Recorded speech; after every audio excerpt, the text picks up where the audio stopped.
Radiating from the heart of America and stretching from coast to coast and border to border, welcome to OnRadio, the wireless industry's weekly download coming straight from the builders and newsmakers of everything wireless. Your host is Jim Tracy, and this is OnRadio. Hello, wireless world, and welcome again to OnRadio. This is your podcast for the wireless world, and joining me today is a treat. You know, we a lot of times talk about the folks who have grown up in wireless. We talk about the legends of wireless. We talk about all the folks who have built this industry, and we got a real treat for you today. Joining me today is Ryan Tracy, one of the co-founders of Legacy Telecommunications, and Ryan, we are thrilled to have you here. How you doing, man? I'm great. I appreciate the opportunity. All right. So I'm looking back, and it's been a long time that we've been doing this gig, and I look back, and the thrill that I have is that I look at all the people that we bring in to the podcast, and like, you've been around longer than any of them in the wireless industry by and large. And so when I talk about growing up wireless, you actually kind of did, didn't you? Yeah. Growing up wireless, I started in the wireless industry at the ripe age of 16. So when you start building wireless sites before you're done with graduating high school, it's a little bit of growing up in wireless. Yeah. So tell us about like your first day in wireless. That's always kind of a cool story to have people talk about. Like, what was day one? I actually got a job to go work for an outfit that my friend was working for, and they told me where the tower was, and it was about a half-hour drive. So I drove down there and showed up on site, and I got out of the truck, and my friend was about 40 or 50 feet up the tower, and the owner of the company walked over to me, and he said, "Welcome," and he handed me a harness. He held it out and he said, "Here, put this on." And I started putting it on, and he said, "Follow that guy up there. If you fall, you're fired before you hit the ground." So that was my initial, this is how you do what you do, is kind of a monkey see, monkey do. Follow him up there and do whatever he says. And other than that, you're kind of on your own. So that was my complete and utter climb training until we moved on to seeking better training and the better availability and how to do things right. Yeah. You know, that was so prevalent back in those days, but it really wasn't the right way to do things. Most people, including yourself, just didn't, you didn't know any better. It was your first day on the job, they handed you.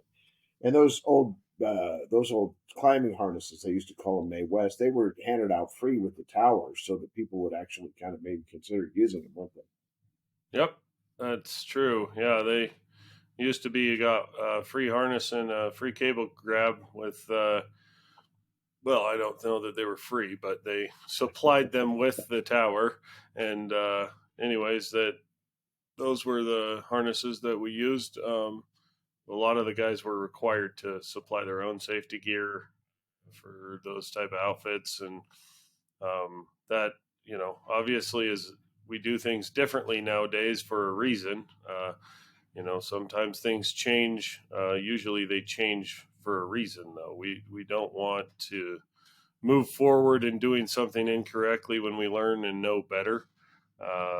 But when you start and you're raised your entire life that when you go to work for someone, you do what they say, and you have their best interest at heart, and you kind of trust that they have your best interest at heart. And there's some naivety and some things that go along with that makes it very unnerving that the guys and gals that come to work for us these days have the same naivety and the same trust. And when we take that to heart and understand that our leadership has an impact on their life, not just their work. They come trusting that when we say to do something, it's the right way to do it. That when we guide them, teach them, and train them, that they know in their heart that we're teaching them the correct way and we're not putting them in imminent danger. In Uh, harm's way, yeah, yeah, for we, sure. there was a lot of time back then where, I mean, you watched out for yourself because no one was going to watch out for you. Yeah, There's those close calls happen, and there's a whole host or list of them, but that I've lived through. However, I don't, you know, you learn a lot through those, but it is a very expensive teacher. Should something happen, outside of guys who learn to run things properly, because when you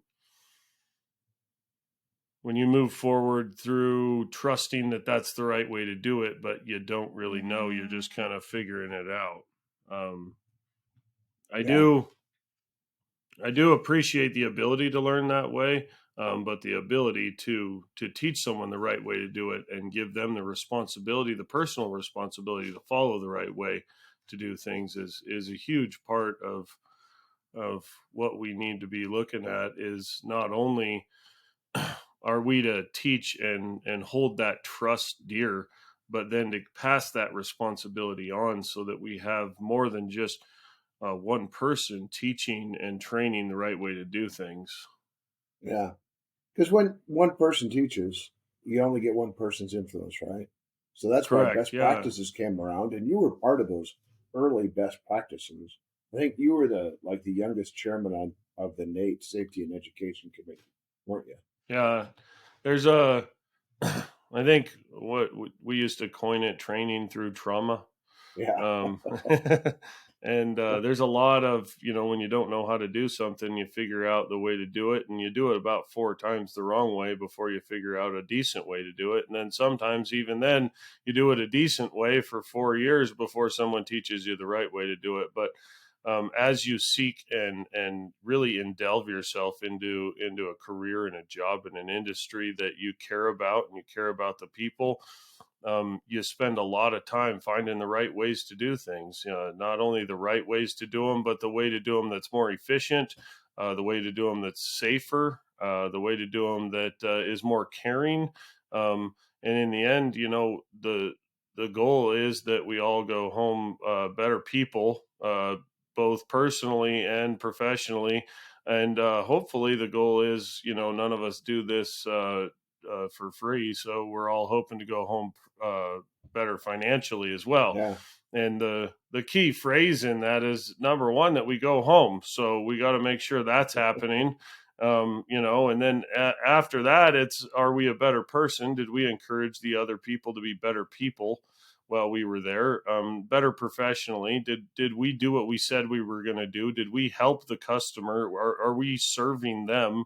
And then better financially, I mean, we have a fiscal duty to each other, to put groceries on the table, not only for the guy that's it's his first day and he's just trying to make a living, but for the guys that have been in it for 20 years and they're executives. And that that is a fiduciary responsibility that we have to each one of these crew members, is to make sure that we're teaching them the efficient way to do things, not only for to make us better, but also just that's why we're here in the end, is to make a living.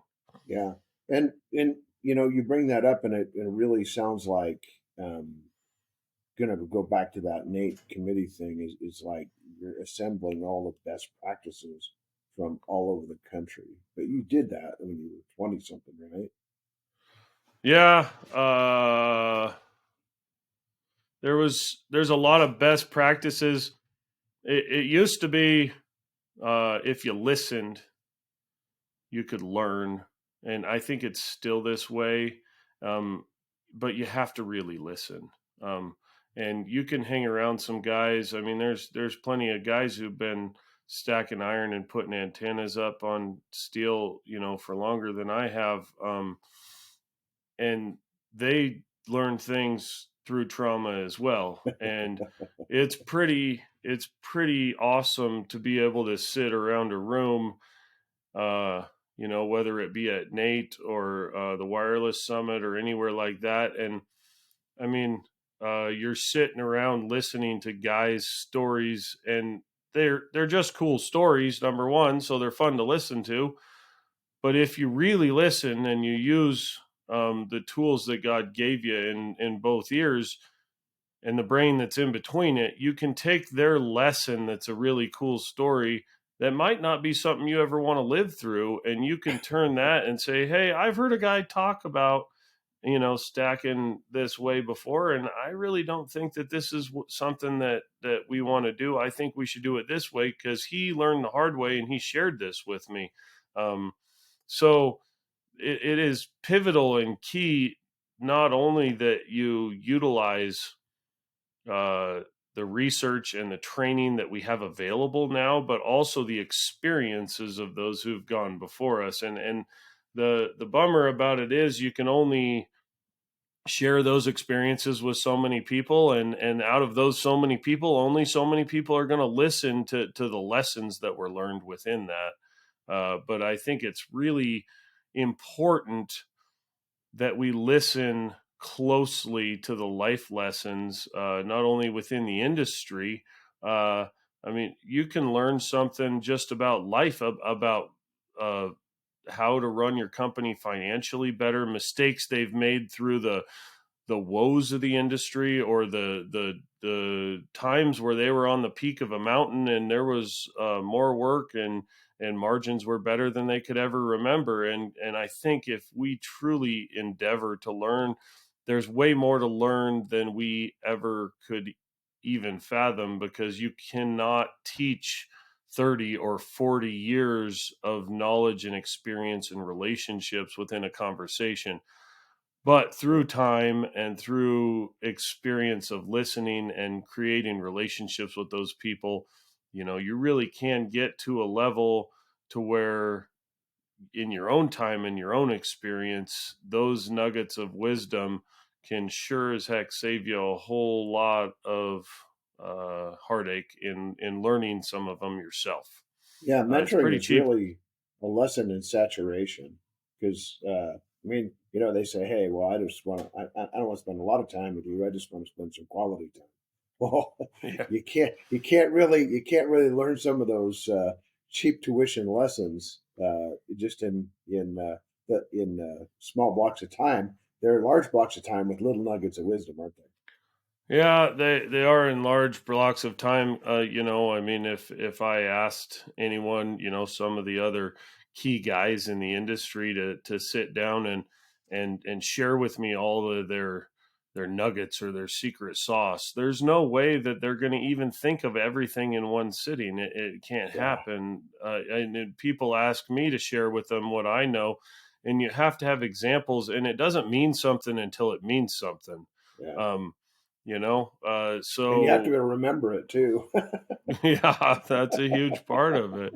And unfortunately, most of us who've learned a lot of things, it's harder to remember it every year that it goes by. Yeah, Uh, yeah, I that really There's a hurt. lot of, yeah, That really hurt. I there want to forget it. there's there's definitely times, and I think that us as the experienced guys can do a lot more for the people that are around us. In It's a lot easier to remember what to teach them when you're living life and helping and doing the menial tasks. Yeah, When you're putting bolts in a hole and you're spending time in a pickup on your way to a site, those are the times that those nuggets come out. They don't come out in a meeting, or generally shoveling. speaking. Yeah, they and I can remember there's a saying that I've told a couple of guys that were new, and they'd be on site and they'd be watching me do something, and I say, "Hey, what are you doing? Because you're not going to learn this through osmosis. Get your butt in gear and start helping." And I think that sometimes we think that they learn through us teaching in osmosis, if that makes any sense. Yeah. We need to actively live life with them in order to teach them properly. They're not going to learn through our osmosis either. So learning is an active role, both from the teacher and the student.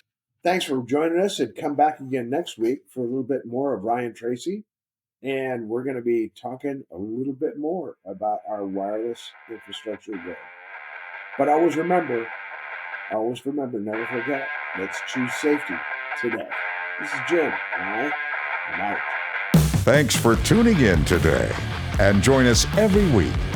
Tell your people to listen in and subscribe to OnRadio, the voice of everything wireless.